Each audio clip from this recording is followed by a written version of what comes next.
Et si on parlait argent? Pour moi, l'argent, c'est un sujet qui est complètement tabou en France. Et pourtant, avoir un bon mindset avec l'argent, savoir gérer son argent, c'est les compétences les plus importantes à mes yeux. Et ça, c'est quelque chose que je trouve super dommage, c'est que à l'école, on ne nous apprend pas à gérer notre argent et à aucun moment dans notre vie, on nous apprend à gérer nos dépenses, nos rentrées d'argent, à payer les impôts. J'ai 27 ans, j'ai payé mes premiers impôts l'année dernière et j'ai mis du temps avant de comprendre comment ça marchait. Et je trouve que c'est limite pas normal qu'à un moment donné, à l'école ou autre, on m'a appris ça. Du coup, dans ce podcast, j'avais envie de vous partager clairement tous mes conseils, tout ce que je mettais en place, surtout pour travailler mon mindset par rapport à l'argent parce que ça m'a énormément aidé, mais aussi les petites choses que je fais au quotidien pour gérer mon argent. Bien évidemment, ça reste du conseil, je ne suis pas une pro, je n'investis pas dans la bourse ou dans des trucs du genre, j'investis dans mon petit PEA, mais c'est vraiment un retour d'expérience à mon niveau à moi. Il y a des gens qui sont beaucoup plus évolués, mais moi aujourd'hui, c'est pas là où j'ai concentré mon temps et mon énergie. Pour moi, c'était super important de travailler ma relation avec l'argent parce que je voyais que ça me bloquait pour atteindre de nouveaux paliers. Et même dans ma gestion financière, dans mon quotidien, dans mon mindset, dans mon mood. Et surtout parce que pour moi, c'était essentiel que je lance mon business et qu'ensuite j'apprenne à... Enfin, en gros, que j'apprenne à créer de l'argent et ensuite à le multiplier. Et je trouve que aujourd'hui, il y a des gens qui sont bons pour créer de l'argent, bons pour multiplier l'argent et bons pour dépenser l'argent. Et moi, je fais partie de la première catégorie et là, j'aimerais bien me diriger vers la deuxième. Et j'aurai tout le temps des choses à apprendre, tout le temps des nouvelles compétences à développer et ça en fait partie. Et justement, c'est pour ça que même j'ai envie de documenter ça là dans cet épisode parce que je sais que d'ici l'année prochaine, j'aurai appris tellement de choses et peut-être que je me dirai, il y a des choses où j'aurais pu aller plus en profondeur, mais j'ai le droit d'avoir le niveau que j'ai aujourd'hui et on commence tous de zéro et on va tous évoluer. Du coup, cet épisode est fait pour toi si tu as peur de regarder ton compte bancaire. Oui, je te vois. Si tu as peur de voir ton compte dans le rouge ou autre, que tu as peur de checker tes dépenses ou même ce qui reste sur ton compte, cet épisode est fait pour toi. Si tu as peur de ne pas finir le mois et si tu as peur de dépenser, si tu refuses des invitations, clairement, reste jusqu'à la fin de cet épisode parce que je vais essayer de vraiment te transmettre ce mindset que j'ai par rapport à l'argent. Comme je te le disais, ça m'a aidé à développer des paliers et à aller chercher plus de CA, mais surtout à développer mon entreprise et à développer mon petit patrimoine que j'ai aujourd'hui, même si j'en suis fière et je sais que j'ai encore des progrès à faire là-dessus. Alors comment j'ai fait pour développer mon mindset par rapport à l'argent ? Faut déjà savoir que moi j'ai grandi dans une famille qui avait pas forcément les moyens de nous payer tout ce qu'on voulait, donc j'allais pas faire de shopping et je refusais souvent les sorties. Je savais que j'arrivais à partir en vacances avec l'école, mais que pour mes parents c'était compliqué. On a connu la crise, mon papa a perdu son travail. Il y a eu plein de choses qui ont fait que on n'avait pas forcément beaucoup d'argent à dépenser et que fallait faire attention. On partait pas en vacances, je voyais toutes mes copines partir en vacances, on me voyait des cartes postales. Moi j'avais pas ça. Donc je suis vraiment partie, on va dire, après je suis très reconnaissante de tout ce que mes parents m'ont apporté, c'est pas ça que j'ai envie de transmettre ici, mais je suis vraiment partie d'un mindset où il fallait faire attention au moindre centime et j'avais la valeur du moindre centime. Si je voyais un centime par terre, croyez-moi que j'allais le ramasser parce que un centime plus un centime, plus encore quelques-uns, 10 centimes, 10 centimes c'était énorme et ça permettait déjà d'acheter des petits trucs. On faisait tout le temps les trucs 100% remboursés, les bons d'achat, bref, on a tout fait et vraiment on comptait au centime près. Donc j'ai vraiment cette valeur de l'argent et je l'ai encore aujourd'hui et ça a été un gros travail de justement m'améliorer là-dessus et on va en parler. Mais du coup voilà, dites-vous bien que j'ai grandi vraiment j'ai grandi avec ce mindset-là par rapport à l'argent et toujours tout mis de côté. Tout mis de côté et c'est pas que j'étais radine mais c'était juste que je savais que j'avais pas assez d'argent. Donc je ne dépensais rien, j'allais m'acheter des vêtements si j'en avais vraiment besoin, s'ils étaient troués, tachés, mais j'allais jamais faire chauffer la carte bleue parce que pour moi ça me demandait énormément d'argent. C'est pour ça que j'ai l'impression d'avoir eu 10 000 vies en une parce que du coup J'ai travaillé à McDonald's, j'ai travaillé en tant qu'équipière pendant la FIFA en 2014, il me semble. J'ai fait tous les jobs, j'ai livré les journaux de 20 minutes le matin sous la pluie à Bordeaux, aux arrêts de tram. J'ai été animatrice pour Innocent, pour Cdiscount, pour pareil aussi, pour le football.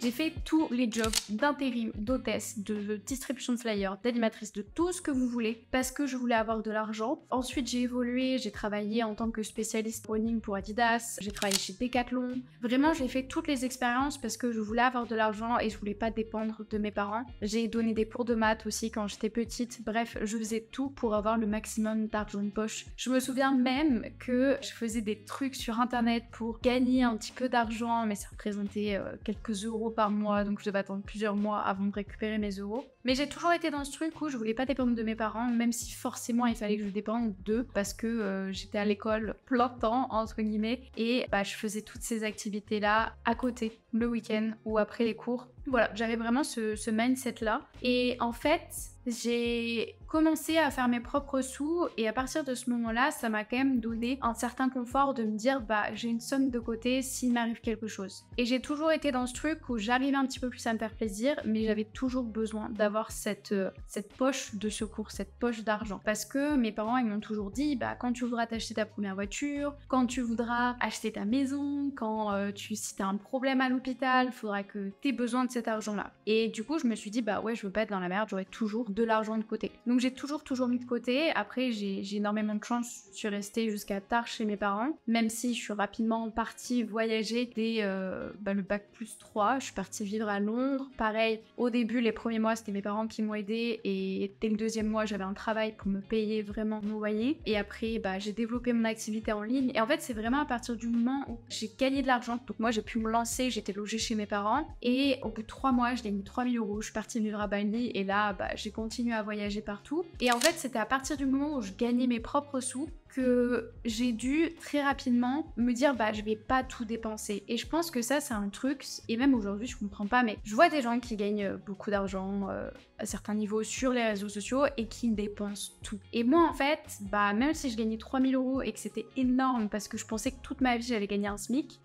je me suis pas dit je vais faire des folies. Parce que pour moi, mon objectif, je voulais investir cet argent-là, accumuler assez pour justement pouvoir me permettre de vivre bien. Donc oui, je me faisais plaisir, j'achetais des billets d'avion, mais ça restait quand même raisonnable. J'ai vécu pendant, je pense, 1 an et demi, 2 ans avec les mêmes habits parce que du coup, je voyageais dans ma valise et que j'avais rien à acheter. Mon ordinateur a tenu tout ce temps-là, mon matos photo, c'était le même, j'utilisais mon iPhone, je crois que je me suis acheté un iPhone, mais un peu plus tard. Vraiment, je gardais en fait tout mon argent de côté, je vivais à Bali, ça me coûtait rien, je payais ma villa 300 € par mois, le scoot 60 €, les massages 10 € par-ci et par-là, la nourriture pareil, c'était peut-être 5-10 € par-ci par-là. Donc vous vous rendez compte que pendant 8 mois j'ai vécu à Bali et j'ai énormément économisé d'argent. Et en fait même j'étais dans on va dire j'avais une petite sensation de manque dans le sens où je faisais attention à tout ce que je dépensais pour être sûre que à la fin du mois, j'ai toujours cet argent-là de côté. Pour moi, c'était obligatoire à la fin du mois d'avoir quelques centaines d'euros de côté pour me laisser sur mon compte et pas me retrouver à 0 à la fin du mois. Et ça, c'est un truc, c'est que je comprends pas comment c'est possible de se dire que à la fin du mois, tu vas être à 0. Pour moi, il faut au minimum avoir une poche de sécurité. Et tant pis si tu dois pas faire tes restaurants, tant pis si t'as pas le dernier iPhone, tant pis si t'as pas les dernières affaires à la mode. Et cette pochette de sécurité, parce que tout simplement, ça va t'aider dans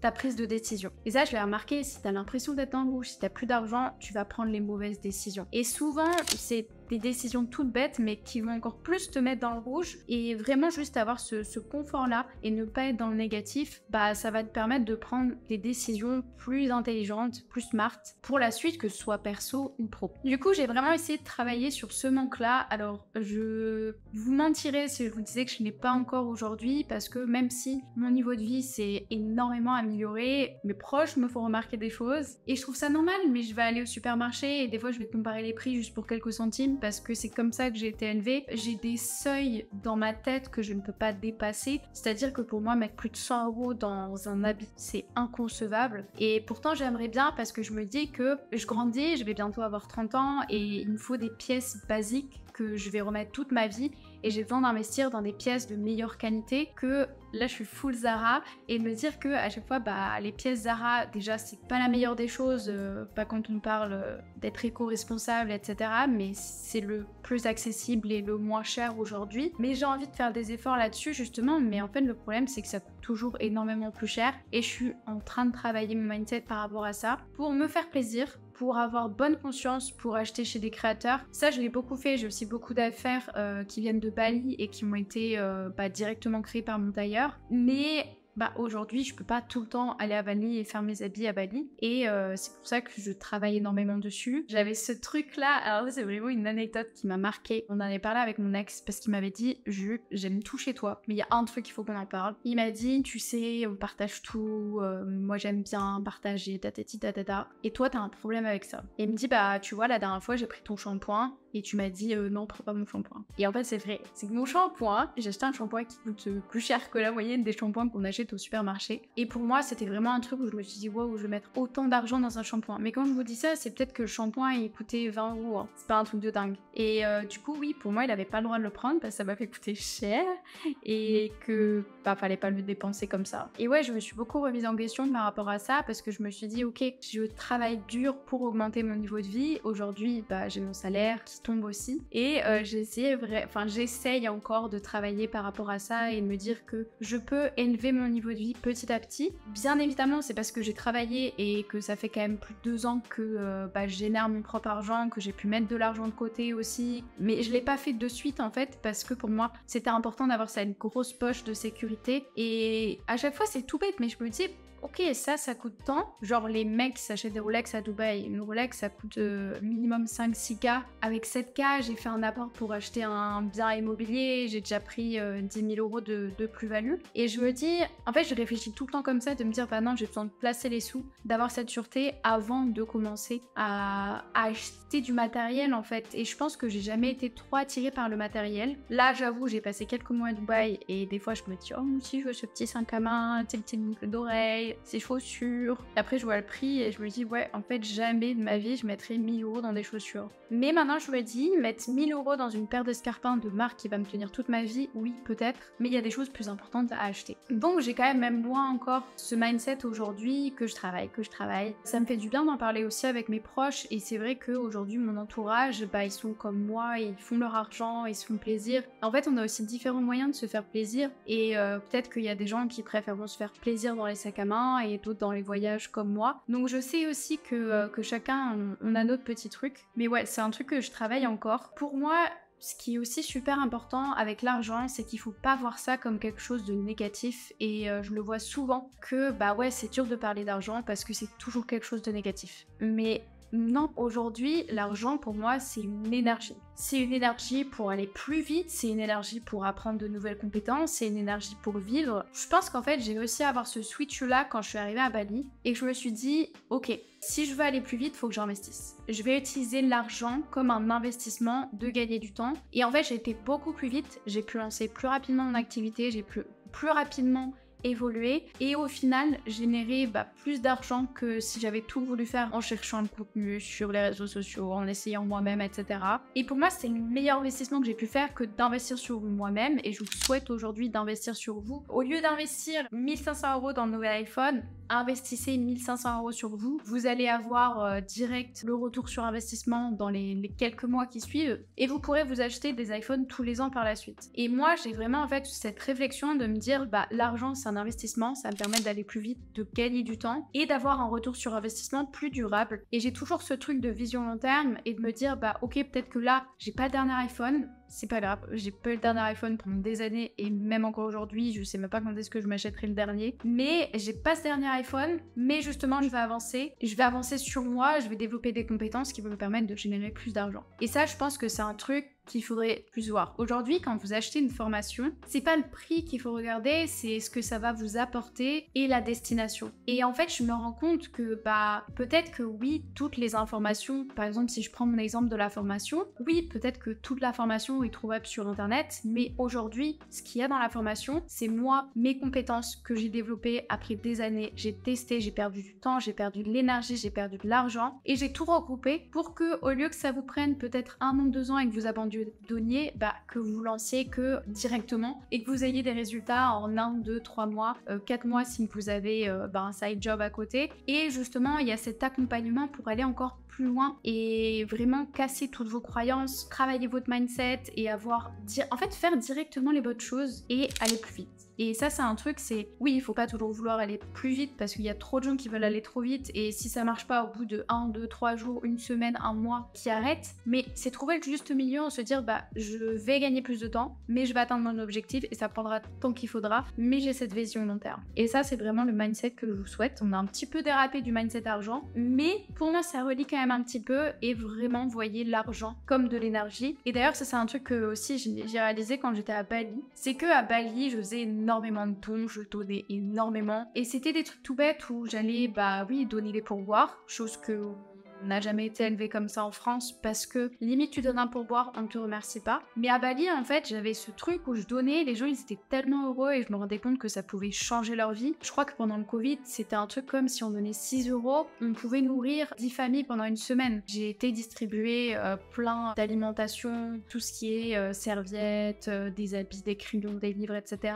Et les gens, ils étaient extrêmement heureux. Et en fait, c'est un truc où je me suis dit, je donne, mais je vais recevoir aussi. Et pour moi, il faut donner pour recevoir. Et ça, c'est un truc que... Alors, je connais pas grand-chose par rapport à ça en finance, mais c'est un truc qui m'a toujours fasciné à Bali. C'est que les gens, ils n'ont pas beaucoup d'argent, mais ils font circuler l'argent. Donc, ils vont toujours aller acheter chez les gens et il y a toujours ce truc d'argent qui circule. Et c'est pour ça que je me suis dit, en fait, de dépenser mon argent, il va me revenir. Alors, peut-être que dans la pratique... Non, oui, je ne sais pas. Mais en termes de mindset, ça marche énormément. Et je pense qu'aujourd'hui, tout est une question de mindset. Je vous le dis souvent, vous pouvez avoir toutes les compétences du monde, mais si vous n'avez pas le mindset qui va avec, vous n'allez jamais vous lancer et vous n'allez jamais réussir forcément. Mais pour moi, si vous avez un mindset basé sur l'abondance, la manifestation, la loi de l'attraction, ça marche. Et vraiment, je vous dis ça alors que je suis la nana la plus rationnelle, j'ai fait des maths, j'ai besoin qu'on me prouve tout, je suis ultra logique, mais j'y crois parce que en fait, si vous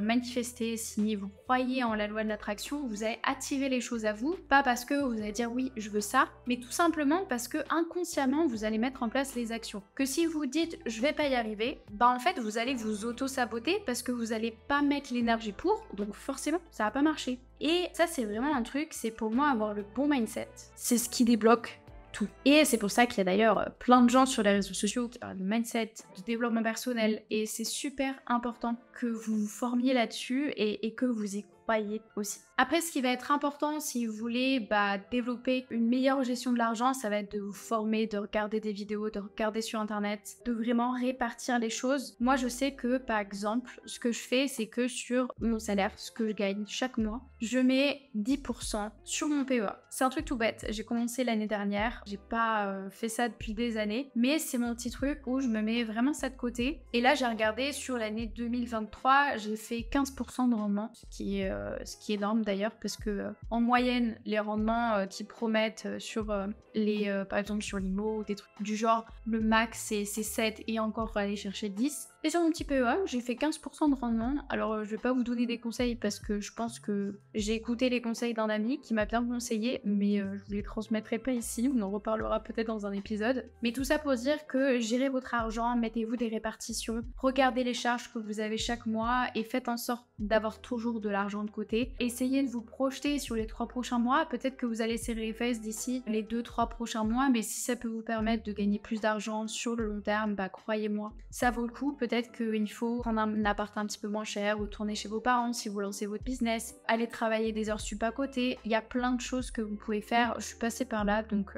je sais que c'est possible. Ce qui m'a aussi énormément aidé, c'est de rencontrer des personnes qui sont à l'aise avec l'argent. Alors après, j'ai remarqué que la plupart des gens ont quand même un assez gros ego quand on vient à l'argent, et souvent ils rajoutent un petit peu plus que ce qui est réel. Mais d'être avec des personnes qui généraient plus d'argent que moi, ça m'a toujours fascinée et épatée. Parce qu'en fait, je suis partie du fait de me dire, ok, cette personne, elle fait ça, j'en suis capable. Et à partir du moment où je me suis dit ça, en fait, j'ai dépassé les steps. C'est-à-dire que vraiment, moi, je pensais que toute ma vie, j'allais gagner un SMIC. Parce que j'ai travaillé au McDo et c'est ce que je gagnais. Pareil, quand je faisais des missions intérim, c'est ce que je gagnais. Je gagnais le minimum. Quand je me suis rendu compte qu'il y avait moyen d'aller chercher un petit peu plus en étant freelance, bah j'ai dû débloquer un petit palier. J'ai réussi à arriver jusqu'à 3K. Et quand je suis arrivée à Bali, c'est une histoire que j'avais racontée, j'ai rencontré des personnes qui faisaient 10 000 € par an. Et ça me semblait vraiment improbable. Et même ma coloc, bah, elle gagnait déjà 5 000 € par mois, elle voulait atteindre les 10 000 € par mois. Et en fait, on en a parlé, et dans ma tête, je me suis dit, ok, ces personnes-là, si elles gagnent 10 000 € par mois, pourquoi moi je pourrais pas? C'est quoi le plan d'action à mettre en place? Mais ma coloc gagne 5K, comment je peux aller chercher ces 5K? Et en fait, j'ai décomposé tout avec mes contrats CM, avec les coachings, etc. Et à partir du moment où j'ai rencontré ces personnes qui faisaient 10 000 € qui m'ont dit, Justine, qu'est-ce que tu vas atteindre comme CA? J'ai dit 10 000 parce que j'avais envie qu'on me laisse tranquille, mais moi j'étais très heureuse avec mes 3 000 € par mois. 2 mois plus tard, j'atteignais les 10 000 €. Tout simplement parce que j'avais développé ce palier, ce truc-là, de me dire, ok, je peux aller chercher encore plus haut. Et ainsi de suite, de voir. Vraiment, ça c'est un truc, je regarde les podcasts, je regarde ce que les gens disent. Souvent, il y a beaucoup de faux, donc il faut prendre le pour, il faut prendre le contre. Faut aussi regarder là où ils sont localisés, parce que quand vous voyez des entrepreneurs qui vous disent qu'ils gagnent tant, mais qui sont à Dubaï, bah oui, forcément, ils n'ont pas de taxes, ils n'ont pas de TVA. En tout cas, ils ne payent pas la TVA. Du coup, bah, tout est un petit peu différent, on ne vous parle pas de profit, etc. Et ça, c'est vraiment un truc, c'est que je regarde ce qui est possible et je me dis, bah ok, si cette personne l'a fait, moi je fais la même chose, pourquoi je pourrais pas faire pareil? Qu'est-ce que je peux mettre en place pour atteindre ça? Ça m'a vraiment aidé à évoluer. Et aussi, ça, c'est un truc important, on en a quand même déjà un petit peu parlé, mais pour moi, n'achetez pas si vous n'avez pas les moyens. C'est super important, vous pouvez vous faire plaisir. Moi, je me fais plaisir dès que j'atteins des paliers que je me suis fixés. Mais j'ai remarqué que souvent, les gens, ils vont acheter des choses qu'ils n'ont pas, plus pour paraître que parce qu'ils peuvent vraiment. Et à force de côtoyer des personnes qui gagnent beaucoup de sous, beaucoup trop pour moi en tout cas, et que j'admire, et enfin, je trouve ça excellent, et justement, j'ai pas ce truc où je jalouse les personnes qui gagnent autant, mais je me dis c'est incroyable, ça m'inspire, et j'essaie de regarder comment elles se comportent même avec les autres, comment est son mindset, c'est quoi ses objectifs maintenant. Et ouais, moi ça m'inspire de ouf et ça me montre que tout est possible parce que ça l'est en réalité. Et au final, je me suis rendu compte que les personnes les plus riches que je côtoyais, donc autant liquidité ou patrimoine, empire, bah ces personnes-là, elles montraient le moins de marques possible sur elles. Alors que les personnes qui génèrent rapidement de l'argent et pour qui ça va durer 2-3 mois avant que ça retombe, ils ont des marques partout, ils ont tout ce qu'il faut, la panoplie. Et justement ça m'a fait écho à un créateur de contenu, Mr. Dreamax, qui m'avait dit, mais tu sais Justine, c'est un petit peu comme une tirelire. Quand la tirelire est vide et que tu la secoues, ça fait beaucoup de bruit. Et quand la tirelire est pleine et que tu la secoues, t'entends rien. Je voulais juste réfléchir à ça et je pense que ça veut tout dire. Et qu'aujourd'hui, il faut pas acheter des marques parce que vous voulez paraître riche. La plupart des gens sur les réseaux sociaux qui sont full marques, qui ont des voitures, etc. Sachez qu'en général, c'est de la location. Sachez que ça peut être du faux aussi, parce que j'ai appris récemment que il y avait beaucoup de gens qui avaient des fausses montres. J'ai été plutôt étonnée d'ailleurs. Et vraiment, juste faites les choses pour vous et parce que si vous êtes passionné de montres, oui, économisez, achetez des montres, mais faut que vous ayez la ressource derrière et que vous ayez quand même cette poche de sécurité. Et avant de terminer cet épisode, je voulais reprendre un post que j'ai fait sur Instagram. D'ailleurs, si tu ne me suis pas encore sur Instagram, je t'invite à me suivre sous le pseudo de Jutoun. Et si tu veux partager le podcast, n'hésite pas. Si tu veux me faire tes retours sur le podcast, n'hésite pas. C'est un petit réel que j'ai posté qui dit 100 € un massage pour son bien-être, pas les moyens. 100 € de solde chez Zara, une bonne affaire. 20 € pour un repas sain, c'est abusif. 20 € chez McDo, faut se faire plaisir. 1 heure pour lire un livre business, pas le temps. 1 heure devant un film sur Netflix, ça passe trop vite. 30 € pour aller à la salle de sport, c'est trop cher. 30 € pour des verres dans un bar, c'est normal. 1500 € pour une formation afin de développer ses compétences, c'est beaucoup trop. 1500 € pour un iPhone, ça vaut le coup. Tout ça pour vous dire que c'est une question de perception et je dirais surtout que c'est une question de vos priorités. Donc réfléchissez à la vision que vous avez, réfléchissez à ce que vous voulez et faites les bons choix. Et sachez aussi que c'est ok de pas être parfait, c'est ok de se faire plaisir, mais faites attention à comment vous dépensez votre argent parce que au final, ça va impacter vous, qui vous êtes, votre futur et enfin, ça va vous impacter toute votre vie. Donc, essayez au maximum d'avoir cette éducation financière, de mettre de l'argent de côté, de pas dépenser plus que ce que vous pouvez vous permettre. Si vous faites des emprunts, que ce soit bien réfléchi. Vraiment, travaillez votre mindset. Franchement, c'est des trucs où je pense que même moi, si on se retrouve dans quelques mois, j'aurai encore plus de conseils à vous partager là-dessus. Mais moi, ce qui m'impacte beaucoup aujourd'hui, c'est le fait de voir des personnes dépenser plus d'argent que ce qu'ils en ont, mais à outrance. Et justement montrer une fausse image de ça et que les gens se comparent à eux et pensent que ces personnes sont des inspirations alors que tout est faux. En tout cas, c'est pas les meilleurs choix. Et faites attention à ce que vous voyez sur les réseaux sociaux, faites attention à votre argent, faites attention à votre mindset, faites attention à comment vous répartissez et vraiment essayez, regardez votre compte bancaire tous les jours. Si aujourd'hui vous n'êtes pas capable de regarder votre compte bancaire parce que vous avez peur de voir le chiffre, regardez votre compte bancaire tous les jours. Vous allez voir, c'est comme moi quand j'essayais de perdre du poids, je me pesais tous les jours sur la balance et je savais quand j'allais prendre du poids. Et croyez-moi, j'étais pas bien, mais au moins je me confrontais à la chose. Donc ça, regardez votre compte tous les jours, répartissez bien votre argent, tenez un tableau que vous voyez les entrées, les sorties, planifiez vos 3 prochains mois, le plan d'action, comment vous allez gagner de l'argent et travaillez votre mindset, regardez des vidéos, développement personnel. Soyez pas dans le manque comme moi, mais ça se travaille et je pense que je vais encore évoluer dessus et je fais beaucoup de travail là-dessus. Mais comme je l'ai dit, on n'est pas tous parfaits, on a tous des défauts, on a tous des inspirations différentes, mais on prend tous ce chemin et je pense que on a tous droit à l'évolution et voilà.